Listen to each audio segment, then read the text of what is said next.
পিতা সারা জীবন উপার্জন করেন, কঠোর পরিশ্রম করেন, অর্থ সংগ্রহ করেন, আর পুত্র এমন অপদার্থ জন্মগ্রহণ করে থাকেন। সে ওই টাকা খরচ করে দেয়, মদ খেয়ে নেয়, আর কোনো কাজই করে না। পিতা তাকে কোনো কাজ করতে বললে সে রেগে যায়, এমনকি লড়াই পর্যন্ত করতে দৌড়ায় সে।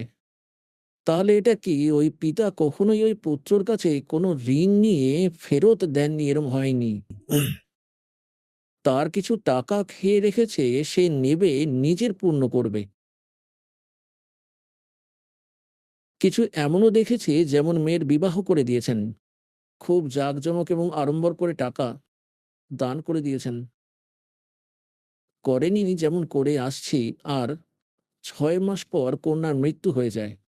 তো সে জামাই হয়ে এসেছিল, পূর্বজন্মের ঋণ ছিল তার কাছে, ঋণ ছিল তাই তাকে দিতে হয়েছে। এখন যেমন আমরা আমাদের প্রচেষ্টায় কারোর ঋণ পরিষ্কার করার চেষ্টা করে থাকি, তা পরিশোধ হতেও পারে, আবার নাও হতে পারে।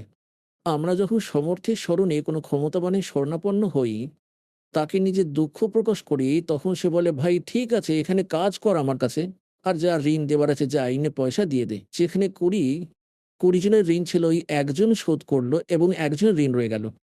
আর সেখানে বেতনও বেশি দিচ্ছে, তাই আপনিও শীঘ্রই ঋণমুক্ত হয়ে যাবেন। তো আমরা এই পরমপিতার স্মরণে আসার পর আপনার যা লেনদেন আছে তা আপনার শীঘ্রই সমাধান হয়ে যাবে। এখন যেমন আজকাল পলিসি চালু হয়েছে অনেক, যেমন রাজ্যতে সাবসিডি দিয়ে দেয় 80%, 40, 60%।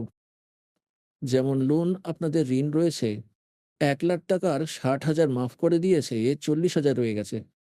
আর এমন কিছু ভালো রাজাও হন যিনি নিজের প্রজাদের ঋণই ক্ষমা করে দেন।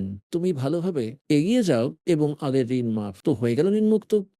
তো একইভাবে এই সর্বশক্তিমান পরমাত্মা কবিরজি আপনার অতীতে যা লেনদেন আছে সব ক্ষমা করে দেবেন।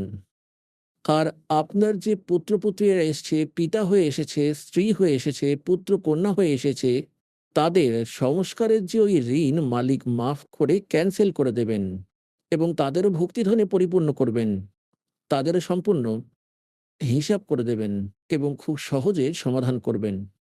তো পরমাত্মা বলছেন যে, এক লেवा एक देवा दूतम, और कोई किसी का पिता नहीं पूतम, ये ऋण संबंध जुड़ा एक ठाठा, अंत में सब 12 बाटा।